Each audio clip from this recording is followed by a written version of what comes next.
Letter 591 by Charles Lamb. Nov. 29th, 1833. Mary is of opinion with me that two of these sonnets are of a higher grade than any poetry you have done yet. The one to Emma is so pretty. I have only allowed myself to transpose a word in the third line. Sacred shall it be for any intermeddling of mine. But we jointly beg that you will make 4 lines in the room of the 4 last.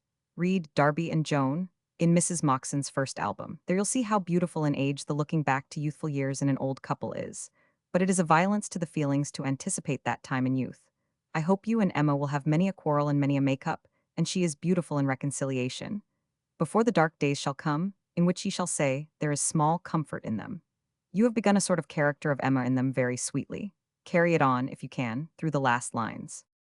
I love the sonnet to my heart, and you shall finish it, and I'll be damned if I furnish a line towards it. So much for that. The next best is, ye gallant winds, if e'er your lusty cheeks blew longing lover to his mistress, sighed, oh, puff your loudest, spread the canvas wide. Is spirited, the last line I altered, and have re-altered it as it stood. It is closer. These two are your best, but take a good deal of time in finishing the first. How proud should Emma be of her poets? Perhaps, O ocean, though I like it, is too much of the open vowels which Pope objects to. Great ocean is obvious. To save sad thoughts I think is better, though not good, than for the mind to save herself, but 'tis a noble sonnet. St. Cloud I have no fault to find with. If I return the sonnets, think it no disrespect, for I look for a printed copy. You have done better than ever, and now for a reason I did not notice 'em earlier. On Wednesday they came, and on Wednesday I was a gadding. Mary gave me a holiday, and I set off to Snow Hill. From Snow Hill I deliberately was marching down, with noble Holborn before me, framing in mental cogitation a map of the dear London in prospect, thinking to traverse Wardour Street, and see, when diabolically I was interrupted by Hey-ho, little Barrow. Emma knows him, and prevailed on to spend the day at his sister's, where was an album and march of intellect. Plenty of literary conversation, and more acquaintance with the state of modern poetry than I could keep up with. I was positively distanced. Noel's play, which epilogued by me, lay on the piano, alone made me hold up my head.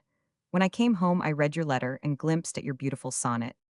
Fair art them as the morning, my young bride, and dwelt upon it in a confused brain, but determined not to open them till next day, being in a state not to be told of at Chatteris.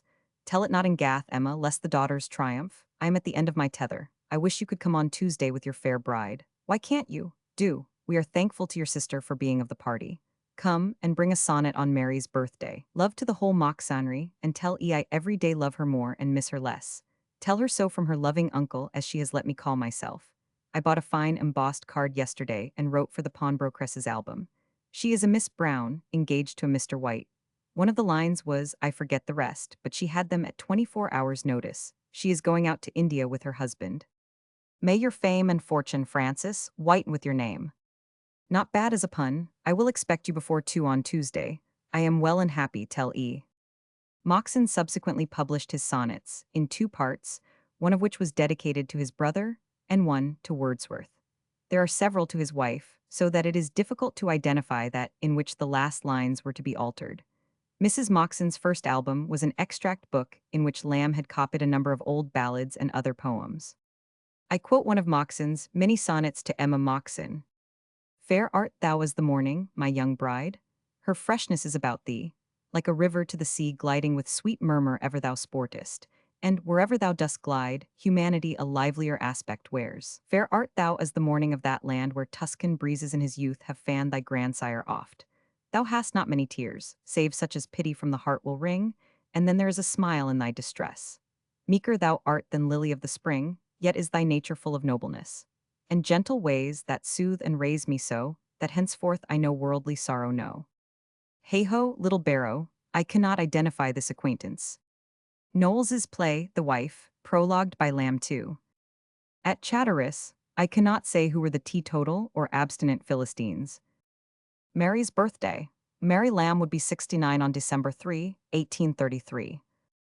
Lamb's verses to Miss Brown seem to be no longer preserved. Mr. Hazlitt prints a letter to a Miss Frances Brown, wherein Lamb offers the verses, adding, I hope your sweetheart's name is White, else it would spoil all. Maybe 'tis black, then we must alter it, and may your fortunes blacken with your name.